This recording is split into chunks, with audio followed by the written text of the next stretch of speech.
नमस्कार शेतकरी मित्र, आज आपण उदगीर इथं आलोय. उदगीर जवळचं हे जे गाव आहे, ह्या गावामध्ये आमचे जे मित्र आहेत आरजी कांबळे साहेब, ह्यांनी आंब्याची लागवड केली आहे आणि हे आंब्याचं 3रं वर्ष आहे फक्त. आणि त्यांनी हे बाहेरीच्या अल्ट्राशी चालू करून जवळजवळ 6 महिने झालेत आणि 6 महिन्यात 5 ते 6 वेळा ह्यांनी बाहेरीच्या अल्ट्राशी सोडलंय. तर हे 5-6 वेळा बाहेरीच्या अल्ट्राशी सोडल्यानंतर त्यात काय फरक पडला की जे इथं मॅनेजमेंट पाहतात, त्यांचे भाचेच आहेत, जे मॅनेजमेंट पाहतात त्यांचं काय म्हणणं आहे आपण थोडं ऐकून घेऊया. तुम्ही तुमचं नाव गावापासून सुरुवात करा. नमस्ते, माझं नाव सिकंदर भानुदास सावळे, गाव नागलगाव. मी आरजी तालुका कांबळे, कुठला? तालुका उदगीर, जिल्हा लातूर. हां, लातूर. म्हणजे लातूरमध्ये आहे आपण. लातूरमध्ये. लातूर जिल्हा आहे, उदगीर तालुका आहे, मोठा आहे तालुका. आणि त्याच्यामध्ये गाव आहे नागलगाव. नागलगाव. बरं. हे 4 एकर मध्ये शेती आहे पूर्ण. हे आंबा लागवड आहे. आंबा 4 एकर आहे. 4 एकर आंबा आहे. बरं, ही लागवड कधीची आहे? लागवड आता 3रं वर्ष चालू आहे सर. 3 वर्ष झालं का व्हायचं आहे? नाही, आता 3रं वर्ष लागलाय. 2 वर्ष कंप्लीट झाले, 3रं वर्ष आहे. बरं, आपण बाहेरीच्या अल्ट्राशी वापरायच्या अगोदर ही झाडं केवढी होती? नाही, ह्याची वाढ कमी खुटली होती वाढ. आणि ते जे खालचं बुड बघताय ना तुम्ही झाडाचं, ते बुड जे आहे, बुड बघून हे जे बुड आहे ना, हे बुड एकदम कमकुवत असल्यासारखं होतं, म्हणजे खूप पुशीत असल्यासारखं. स्ट्रॉंग झालं एकदम. आणि जसं सांगितलं की हे सोडा आणि कटिंग केल्याच्या नंतर त्याची फवारणी घ्या. त्याच्यानंतर ह्या झाडाला रोग आला नाही आणि कित्येक झाडं का तरी 100 झाडं आम्ही उपसून काढली वाळल्यामुळे. बाहेरीच्या अल्ट्राशी चालू केल्यानंतर झाड मेलं का? नाही सर, एक बी मेलं नाही. आणि अगोदर किती मरत होती? मी काय 100-150 झाडं उपसून काढली बाजूला, की बाबा त्याच्यात ते खाली उन्नी लागणं, हे लागणं, ते लागणं जे होतं. जेव्हा तुम्ही दिलात त्याच्यानंतर जे आम्ही मधून चालू केलं आणि ड्रीपनं जे सोडलं ना, त्याच्यानंतर झाड कुठलं वाळलं नाही ना मेलं नाही. बरोबर आहे. दुसरी गोष्ट काय होते, तुम्ही दुपारी सुद्धा हे झाड एवढंच रसरशीत दिसतंय, तेल लावल्यासारखं. आता ही जी पानं आहेत का नाही, सेम अशी दिसायची तेल लावल्यासारखं. आता हे पा, हे पूर्वी असं दिसत नव्हतं. नाही, सुकल्यासारखे दिसायची. ऊन पडलं की सुकल्यासारखे दिसायचे. पण आता तसं नाही, असे कायम असे तेलदार दिसणार कायम. बरोबर आहे. आणि हे एवढा फरक ते सोडल्यापासून आहे. तुम्ही दर आठवड्याला किंवा 15 दिवसाला हे सोडणं गरजेचं आहे, बाहेरीच तरी. बरोबर, 15 दिवस. अल्ट्राशी तुम्ही 15 दिवसात न सोडा आणि बाहेरीच जर आता शक्य झालं तर 8 दिवसात न सोडा. त्याला काही खर्च नाही. 2 किलो गुळ लागतो तुम्हाला. आता हे बघा, आता ह्याच्यामध्ये हे जी लागण पण चांगली व्हायला लागली, म्हणजे ह्याला फळं पण बघा किती आहेत. बरोबर आहे. आता हे जरा मोठं झालेलं फळ आहे. आता हे झाड लहान आहे, फळं 5-10 ठेवा, लई ठेवू नका. आणि हे जे मोठं झाड आहे, आता आपण इकडे बघतो, ह्याला तुम्ही एक 20-25 फळं ठेवली तर चालते. काढून टाकायची नाहीत. नॅचरली जेवढी राहतील तेवढी राहू दे. बरोबर. आपले शेतकरी काय करतात, काढून टाकतात, फळं मोठी होत नाहीत. आपल्याला तसं होत नाहीये. फळं मोठी होणार, वजन चांगलं येणार, खायला चांगलं लागणार. लक्षात आलं का? आणि माझ्या मते समजा ह्या झाडाचं वजन आता एक 20 किलो आहे असं समजा, तर ते अगोदर किती होतं चालू करायच्या अगोदर अंदाजे? 20 किलो आता सध्याचं वजन म्हणताय? आता एक 20 किलो असं समजा. याचं पहिलं 10 किलो होतं का 15 किलो होतं?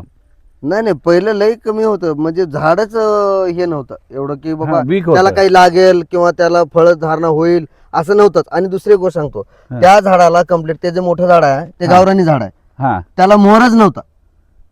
आतापर्यंत मोहरच आला नाही. एवढं मोठं झाड आहे ना, समोरच आहे. आता हे बघा, हे आपण लागवड केलेले झाड आहेत आणि ते एकदम असं म्हणजे गावरानी झाड आहे ते. हे शेतकरी बंधू, आपल्या लक्षात येईल, झाड एवढं मोठं झालं आणि ह्याला मोहरच आलेलं नव्हतं. नाही, आता ह्या वर्षी आला, पहिल्या वेळी मोहर आलाय बाहेरीच्या अल्ट्राशी. आणि तुम्ही जे सांगितलं तिकडं पण एक मोठं झाड आहे खाली, त्याला कधीच मोहर आला नव्हता. मोठं झाड असून त्याला कधी मोहर आला नव्हता. पण ह्यावेळी त्यांनी बाहेरीच्या अल्ट्राशी चालू केल्यानंतर त्याला मोहर आला. बरोबर आहे. आता जी फळं लागायला लागलीत आपल्याकडं, ती फळांची जी संख्या आहे ती फार मोठी ठेवू नका. लक्षात आलं का? ठेवू नका म्हणजे काढू पण नका. जे नॅचरल राहतील ते. ह्याच्यासाठी आता काय करायचं, ह्याला मेन प्रॉब्लेम असतो भुरीचा. लक्षात आलं का? तर भुरी ह्याच्यावर येऊ नये म्हणून तुम्ही काय करा, बाहेरीच 1-2 वेळा वरून फवारा. खालनं तर सोडायचंच आहे आपल्याला, पण वरनही फवारायचं आहे. आता वरनं फवारताना काय करा, पंप वरती धरा, हम्म. त्याच्या अंगावर पाऊस पडल्यासारखं पडू दे, अच्छा. नाहीतर सगळा हा मोहर काय होईल, गळून जाईल. गळून जाईल. हा, हा. तो जाऊ नये म्हणून उलटा धरा. ऍक्च्युली गळत नाही आहे, हम्म. लक्ष आपण बाकीच्या फवारण्या घेतच असतो. हम्म. तर हे तुम्ही काय करा, वरून असं पडेल पावसासारखं अशा पद्धतीनं मारा. चल. आणि आता तुमचं जे म्हणणं होतं की जी झाडं वीक आहेत, हम्म. लक्षात का, त्याला थोडं लेट आलाय मोहर. हम्म. आता तुमचं जे मत होतं कडची जी झाडं आहेत हा, त्याला आवाज जरा नाही. मोहर हा. आलेला नाही, हा. पण ते ऍक्च्युली जवळ गेल्यावर बघितल्यावर आपणाला त्याला सगळ्याला मोहर यायला लागलाय. हो. थोडं मागं पुढं होईल, हम्म. लक्षात का, पण मोहर सगळ्याला येईल. हम्म. त्यामुळे बाकी काळजी करायची गरज नाही. आपण जर बघितलं आता काहीतरी केल्यासारखं वाटतंय शेतामध्ये, बरोबर. हे तुम्हाला गेल्या वर्षी वाटत नसेल. नाही नाही. तिकडे जरा दाखवा, म्हणजे क्षेत्र लक्षात येईल की एकदम चांगली बाग फुटली आहे. हम्म. लक्षात का, नाही झाड बी लहान होते, हा. जेव्हापासून सोडलं तेव्हापासून त्याचे कटिंग केल्याच्या नंतर जे खाल्लं जे बुड होतं ना ते एकदम ताकदवान झाले. बुड मोठं झालं. हा, बुड झाल्याच्या नंतर आमची बी चिंता मिटली की बाबा चला म्हणलं आता फळ येऊ बी शकतात आणि धरलं तर बी नाही, चालतंय. ह्याच्यात एक काय करायचं, कुठलंही केमिकल खाली सोडायचं नाही, नाही. वरून मारायचं नाही. बर. आता डिंक्या कुठं आहे का तुमच्याकडे? आता ना आपण ते डिंकी आला होता, आपण ते हे डिंक्या आला लावलं होता, त्याला. तर सगळ्यांनी लक्षात ठेवा, ह्याला डिंक्या आला होता. 5-6 वेळा यांनी बाहेरीच्या अल्ट्रासी सोडले, डिंक्या टोटल गेलाय. हम्म. लक्षात का, डिंक्या कुठल्या झाडाला तुम्हाला दिसणार नाही. तुम्ही बघा कुठे एकदम झाडं क्लिअर झालेत, डिंक्या कुठेही आलेला नाहीये. तर ही खरोखर फॅक्ट आहे. दुसरी महत्वाची गोष्ट ह्याच्यामध्ये तुम्ही बघितलं, हे जी जाडी बघा का, आणि रसरशीत आहे एकदम. तर हा महत्वाचा विषय आहे. हो. लक्षात आलं का. आता ह्याला आपण काय करायचंय, आता तुमच्या इथं हुमणी होती, हुमणीनं जात होतं, हुमणी गेली का आता? नाही, आता इथे नाही बघा, हुमणीच नाहीये. हा. मग सगळ्यांनी लक्षात ठेवा, मेन हुमणीनं ह्यांची झाडं जात होती, आज हुमणी संपली आहे सगळी. इथं हुमणी जाते, वाळवी जाते, मुंगी जाते. फक्त पावसाळ्यात तुम्ही काय करायचंय, मधलं जे रान रिकाम आहे ह्याच्यात पण बाहेर शिंपडायचंय. अच्छा. लक्षात आलं का, म्हणजे तिकडून येणारी मुळं सुद्धा आपली चांगली राहतील. काय तेवढ्यापुरती मुळं तिथं असत नाही आहेत. हो. तर मला वाटतं आजचा हा एपिसोड आपण इथंच थांबूया. जे साहेबांनी इथं येऊन जे आपणाला माहिती दिली, कळलं, ॲक्च्युली ते पाहतात इथं सगळं, आणि त्यांनी चांगल्या प्रकारे जसं सांगितलं होतं तसं केलंय, आणि 5-6 वेळा केलंय, एकदा दोनदा नाही आहे. आणि त्यामुळे त्याचे रिझल्ट त्यांना दिसायला लागलेत. हे झाड आपण पुढल्या वर्षी येऊन रेकॉर्ड करू, आणि त्यावेळी झाड हे कसं असेल, आणि सगळी बाग आता जे खालीवर झालेले दिसतात बाग, तर हे तुम्हाला क्लिअर एकसारखी दिसेल.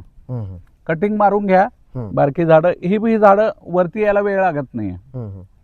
तर मला वाटतं शेतकरी मित्रांनो आपण इथंच थांबूया. आपल्या काही शंका असल्या तर तुम्ही कमेंट बॉक्समध्ये टाकून द्या. नमस्कार शेतकरी बंधू.